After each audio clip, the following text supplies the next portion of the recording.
Hello students, I welcome you into the next lecture. In the previous lecture we discussed about what is a language and what are the different types of errors. In the language part we discussed how C is similar to the English language and what are the synonyms for different components of the English language in C language. In C we call words as keywords. In C we call grammar as syntax. In C we call sentences as statements. In C we have a statement terminator as semicolon instead of full stop, and in C we also have a dictionary of 32 keywords. So this was what we discussed in language part. In the errors we discussed what are the different types of the bugs that the C program can encounter in its life cycle.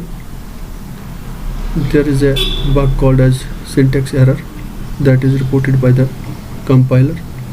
Then we have got three more bugs in the form of data errors or input errors. Second is semantic errors, and third is the runtime or machine errors. Data errors are caused due to wrong inputs and they can be rectified by giving the correct inputs. Semantic errors are caused because the programmer makes mistakes in writing the programming logic. The compiler won't report such errors, and such errors are very difficult to debug.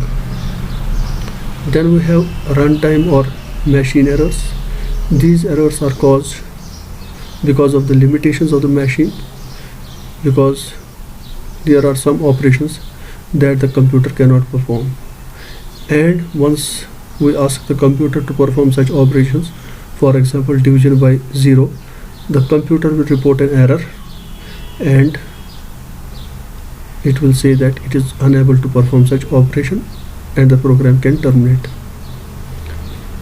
So the runtime errors or machine errors are reported by the machine.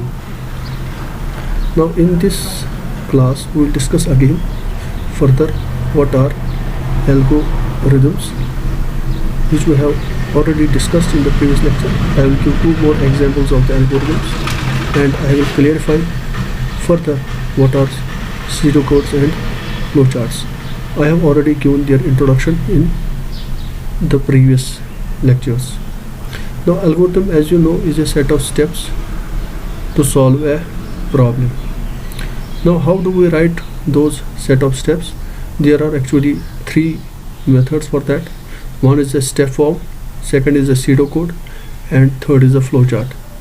In the step form we write down the solution for solving a particular problem in our own language, but this is not the standard form that is used in the industry.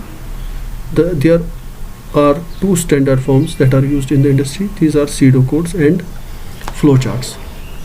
Now what are pseudocodes? They are simply the set of statements in English language but with a limited vocabulary, and that vocabulary is fixed. So all the algorithms will be using that vocabulary only. There is no liberty. In case of pseudocodes we cannot write the statements the way we want. It has got a standard pattern for writing the statements, and once you represent the algorithm in pseudocode form we have to write using the notations of pseudocode only. Then we had also discussed what are flowcharts. These are diagrammatic representations of algorithm, that is the diagrammatic representations for the solution of some problem. Now today we will discuss two algorithms, and we will add some more concepts and clarifications that we have not done in the previous lecture. Now let us discuss the pseudocode to add two numbers. In order to add two numbers, we should first identify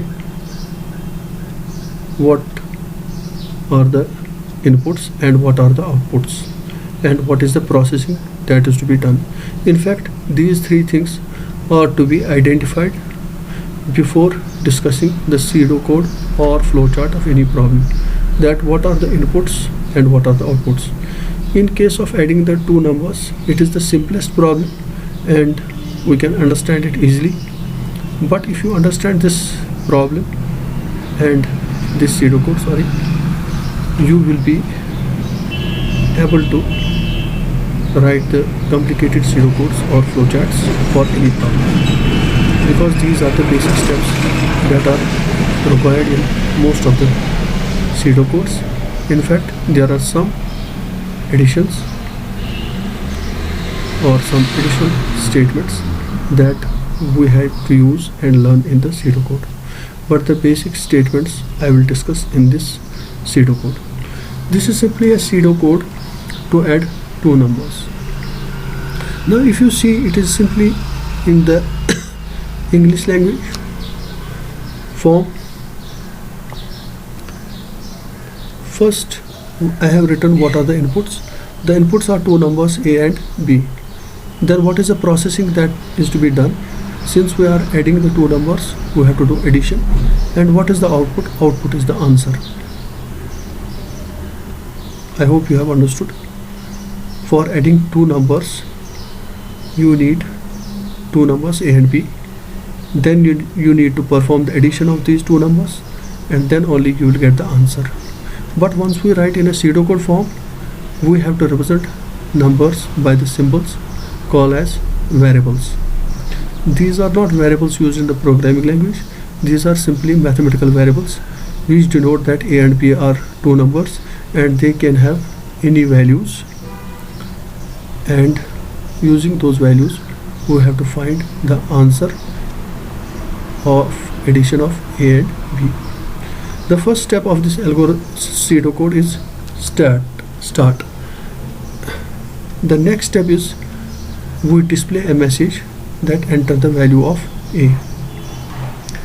Now third step is input A. Input A means setting a value of A. Fourth step is again display the message. Now we enter the second value, that is enter the value of B. Then the fifth step is input the value of B. First we give the message, then we accept the number.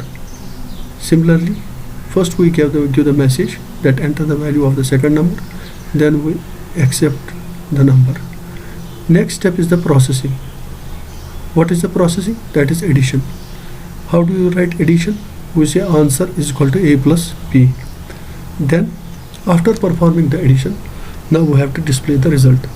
We will give the message that this is in the seventh step, that the result is, and we will display the answer. Then the algorithm will terminate, that is we will stop. I hope it's clear. Here there is a mistake. You have to write this as a step 8, then the stop should be step 9. Now let us try to understand this algorithm by giving the values of the inputs of A and B. Initially, when we start the process, note these steps are not done in a one go, but they are performed one by one. This is important. That is, these steps are performed in sequence. The first step is to start the process of adding the two numbers. Then we display the message. This is the next step. Then we perform the third step. Then we perform the fourth step. Then we perform the fifth step. Then we perform the sixth step. Then seventh step. Then eighth, and then ninth step. Once all the 9 steps have been performed, we have added the two numbers. So we have a process called as dry run. where we see what are the different values we can give to A and B, and what are the outputs that are produced. And if outputs are correct, we will say that our algorithm can solve the problem of adding the two numbers. See, initially in the step 1 we have not given any values to A and B, and answer also does not have any value. We will call those values as junk values. Junk value here means no value in algorithms. So initially, before the start of algorithm, A is junk, B is junk, and answer is junk. After performing the first step, that is when we start the process, A, B and answer are junks. In the second step, we display the message, enter the value of A. This message will also not change the value of A, B or answer. After this, we perform the third step, that is input A, and now we are setting a value to A. Input A means setting a value to A. But before setting a value to A, we should ask for the value of A. That is why we give the message, enter the value of A. So what is the value of A this guy is giving? In this example, I am taking the value of A as 6. When the step third is performed, we have given the value of A as 6, but B does not have value still, and the answer is still junk. So B and answer are junk. Now next the message comes, display enter the value of B. This also does not change the value of B, so it is still junk. Now after fifth step, that is input B, we are setting the value of B. Suppose we set the value to 10. Now A is 6, B is 10, and the answer is still junk. Now we come to the processing step. Remember, this is the processing step. In the processing step, what we write? We write a variable equal to, and then the processing we have to do. Note, the processing can be of 4 types. That it can be arithmetic, or it can be relational, or it can be shift, or it can be logical. I have already discussed that in the previous lectures. This is the processing in case of computers, because ultimately we are going to write the program that represents this algorithm or pseudocode. Now once the processing is performed, a value is set to the answer. That depends on value of A and B, and right now I have assumed the value of A as 6 and value of B as 10. That once the step 6 is performed, I get the value of answer as 10 plus 6, that is 16. So ultimately I give the message that the result is, and I display the answer, and my process is complete. That is, I have added the two numbers. The inputs to this problem were A and B, then the processing was addition, and then the output is the answer. That is the variable that stores the result of adding A and B. We say variable is equal to whatever expression we have to write.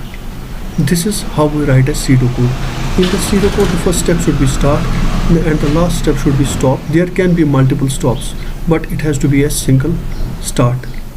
Now in this example, I have taken the value of A and B, and in this dry run I get the answer as 16. Now we can do the next dry run to check second result for the second what we call different outputs that we give this time. Again we have to perform the algorithm right from the beginning. In the step 1, it's a start. In the step 1 we have to start, but the values of A, B and answer are junk, junk and junk. That is, they are not set. Now in the next step we give the message. So again this will not change the value of A, but which step will change the value of A? That is input A. This statement means you have to set the value of A. You have to change the value of A. You have to give the value to the A. Initially it was junk, but now you give some value to it. After you give the value 8, after you go to step 4, this is simply display, enter the value of B. This is simply displaying the message. or asking for the value of b. Then you give the input of b, that we have given 12. Now a changes, b changes, but in the step 5 we have not performed the calculation. We will perform the calculation or processing or manipulation in step 6. That is, answer is equal to a plus b. Now the answer comes 8 plus 12, that is 20. Next step is we display the message, and then we display the answer, and we stop. Again our output is correct.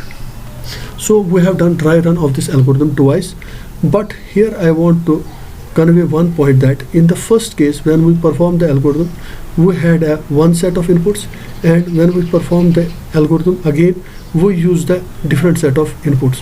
When we check our algorithm for different sets of inputs and we see that for every set it is producing the correct answer, we say that our algorithm is fine, and then we start writing the program, or we write the limitation of our algorithm if we are not getting correct results for all possible inputs. Now this is the flow chart of the same algorithm. The first one was the pseudocode of the same algorithm, and second one is the flow chart of the same algorithm. That is, again, this is a stepwise solution to the problem of adding the two numbers. We use a start symbol and we use an end symbol. We can even use begin and end keyword here. Now this is the symbol, that is a parallelogram for displaying a message.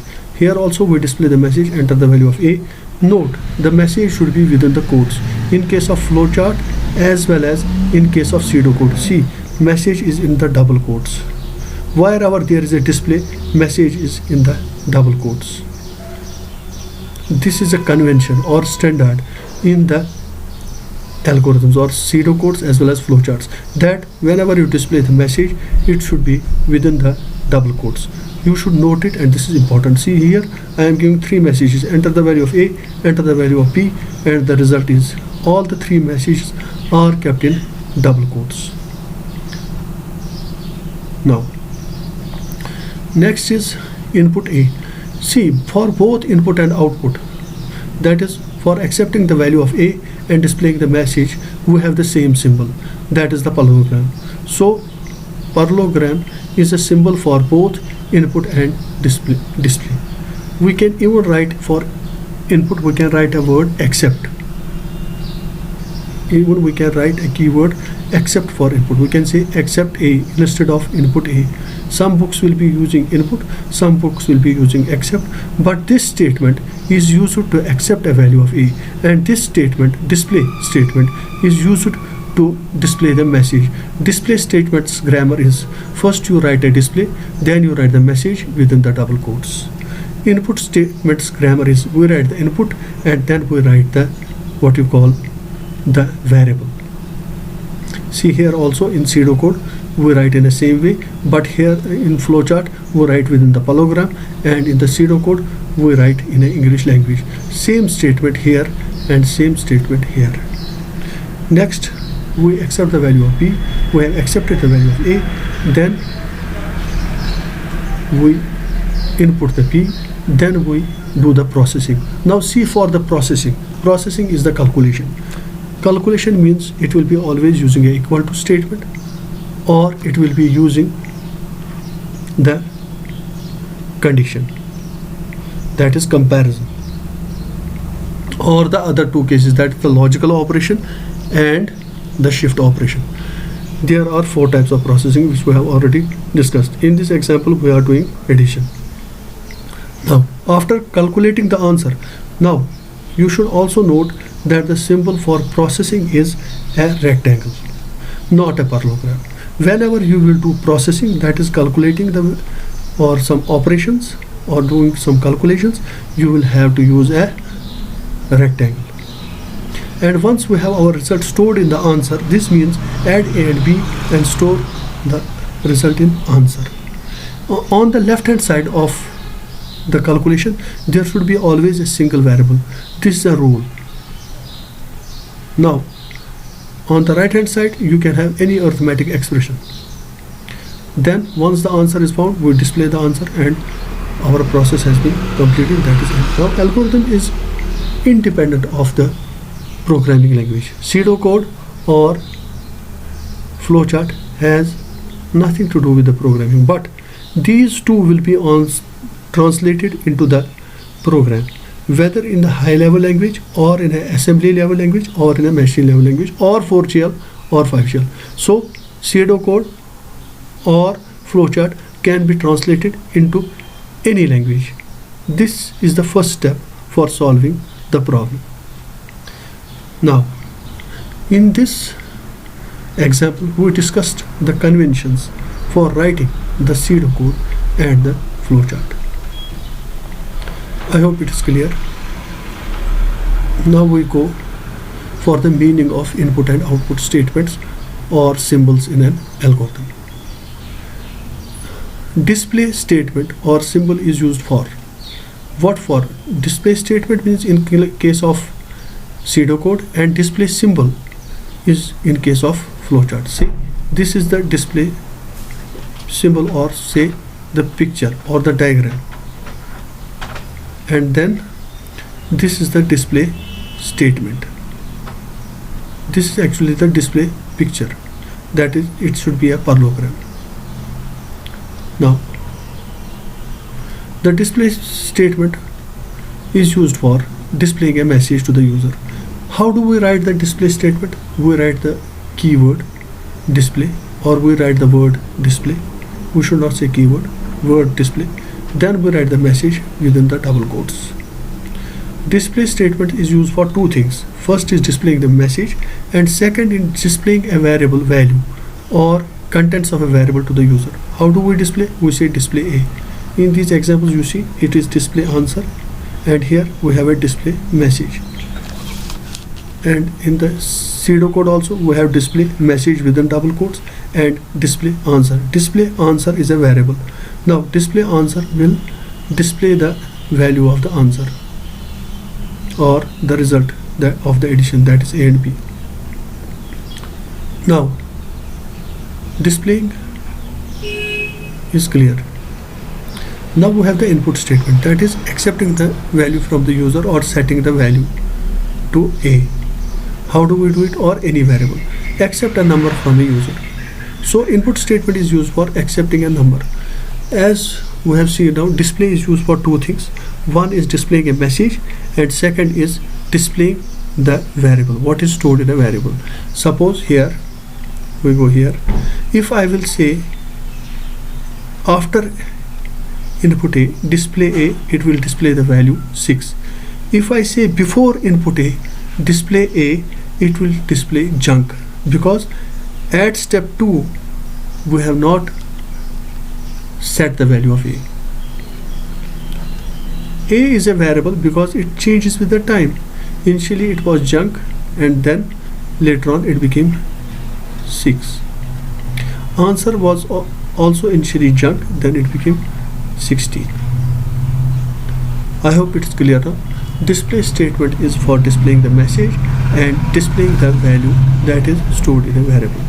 And accept statement or input statement is used for accepting a number. We can say input A or we can say accept A in a pseudocode. But in a flowchart, for display and input, we use parallelogram symbols and we write these statements within those parallelograms. Let us study another algorithm to find the largest of two numbers. The input in this case are two numbers A and B, and the processing is that we are checking whether A is greater than B, and the output is a message. So we will need only two input variables in this case, that is A and B. If you remember, in the previous case we had an answer also, so we needed the three variables, but here we need only two variables. Whenever we write a pseudocode, we should see what are the inputs to the program and what are the outputs to the program. That is the number of input variables needed for the program and number of the output variables needed for the program. This will be helpful once we start writing our C programs. Now, if we study the algorithm, initially in first two steps we are displaying a message, enter the value of A, then we are accepting the value of A. Then in the step 4 and 5 we are accepting the value of B and giving the message. In the step 6, we are checking if a is greater than b, and this can be true or false depending on the value of a and b that are set in step 3 and step 5. Depending on those values, if a is greater than b and that is true, then the first part, that is in the black, will be done. If that is false, then the else part will be done, that is in the blue. Now that depends on the value of a and b. Let us, after doing all that, we can stop. Now let us take an example where we take values of a and b and check what happens. Initially, before the start of the algorithm, the a and b values are junk. Once we have reached to the step 6, let us suppose that value of a is 34 and value of b is 12. Again we check the condition. Condition happens to be true. Why? Because a is 34 and b is 12. 34 is definitely greater than 12, and the computer, once it does the processing, it will say this is true. And once this is true, the message will be displayed that the a is largest. In case this is false, the message will be displayed b is largest. But in our case, the first message is displayed, the second message is not displayed because a is larger than b. Now let us take some different inputs to see what happens in that case. Now initially, again, a and b are not set. Once we reach to step 6, suppose a is 4 and b is 12. In this step 6, we are checking the condition. Before this, we are not checking the condition, so I have not written anything in these boxes. Now once we reach to step 6, the condition happens to be false. Why? Because a is 4 and b is 12. So we won't be doing the first part, we will be doing the second part, that is, we will be displaying the message b is largest. So this was the behavior of this algorithm once we have taken two different input sets. In first case, the input of a was 34 and b was 12 and the condition was true. Therefore we had to generate the message that a is largest. But if the b was greater than a, that happens to be the case when we are giving the second set of inputs in which a is 4 and b is 12. The condition evaluates to the false and we display the message b is largest. So we do one of the two possibilities, but we are not going to do both the possibilities at the same time, because either a is largest and b is largest. Now this algorithm has a flaw. What is the flaw? We will know from this input. Let us take the third set of inputs and we see whether this algorithm works correctly. Now after the step 5, suppose the value set for a is 34 and the value set for b is also 34. In that case, the condition a greater than b happens to be false, and in case of the false, we do what is written in the else. What is the message? B is the largest, but that is not the correct message because b is equal to a. So our algorithm fails to give the correct outputs when a is equal to b. What is the way out? We can write the pseudocode in a different way that checks the condition whether the a is equal to b or not. We will do that in the next example, but right now we will see that the limitation of our algorithm is that the user has to enter the two different values, then only this algorithm will produce the correct outputs. If by accident he enters a equal to b, this algorithm will display the result that b is largest, which is not correct. I hope this is clear. This is the limitation of this algorithm, that the user has to enter two different values. Now let us see the flow chart of this algorithm. Now initially there is a start, then we take the input and output are taken in parallelograms. We display the message or we output the message, enter the value of a, then we accept the value of a, then we display the message, enter the value of b, then we accept the value of b, then we make a decision. For decision we have a symbol of rhombus. Is a greater than b? Now there can be two possible outcomes. Either we go by this way or we go by this way. That is why this is called as a decision symbol.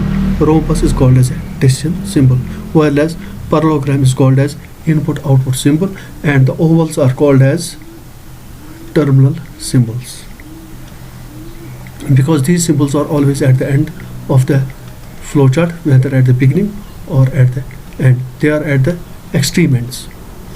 Now again, this depends on value of b and a, what has been set in these two steps. If this happens to be true, if the value of a is such that it is greater than b, and that happens to be true, then we display the message a is largest and we end the algorithm. If that is false, that in that case b is larger than a, then we take this route, we display this message, and we end here. That is, we perform either this or this part, but not the both. In case of yes, we perform the right hand side, we go to the right hand side. Now if we go by this step, then we come to this step, and next step, then next step. But here the step may be this one or this one. Either this step is performed or this step is performed, not the both. If both are performed, you will get both the message, and that would be correct. Again, the limitation of this flowchart or this algorithm is that we cannot input a and b as same values. Now, after studying the first two algorithms, now we need to know how to write the program for these algorithms in C. We will discuss how to write a program for algorithm 1 in C. Some basic steps we will cover. In order to write the program for the algorithm 1 in C, we need to first identify the input and the output variables. And we know in case of algorithm 1, the input variables are a and b, and the output variable is the answer. For storing these variables, we need memory locations, also called as memory registers or variables. So we need 3 memory locations to store these variables. That is 2 inputs and 1 outputs. Next, we need to name these locations as A, B and answer.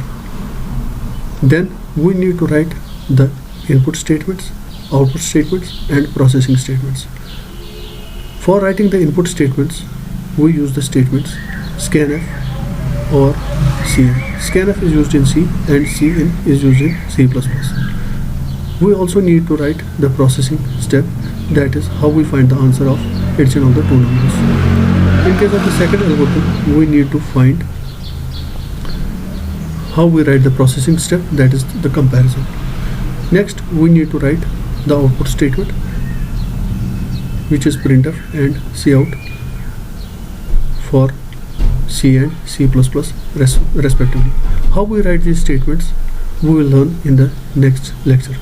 But you should remember that in the previous lecture, I told you there are 6 types of the statements in C. Out of that, 4 were the main. These were assignment statement, conditional statement, iterative statement and declarative statement. The next 2 statements were input statement or input output statement and the unconditional statements. We will need to know how to write these statements in order to write the C program. We should know the grammar or the syntax of these statements, then only we can write the C program. We will see in the next lecture how we get the memory and how we name the memory and how we write the other statements. And we are almost at the verge of starting with the programming, but I need you to go through all the previous lectures so that we can do it in a easy manner. I hope you have enjoyed the today's lecture. Thank you.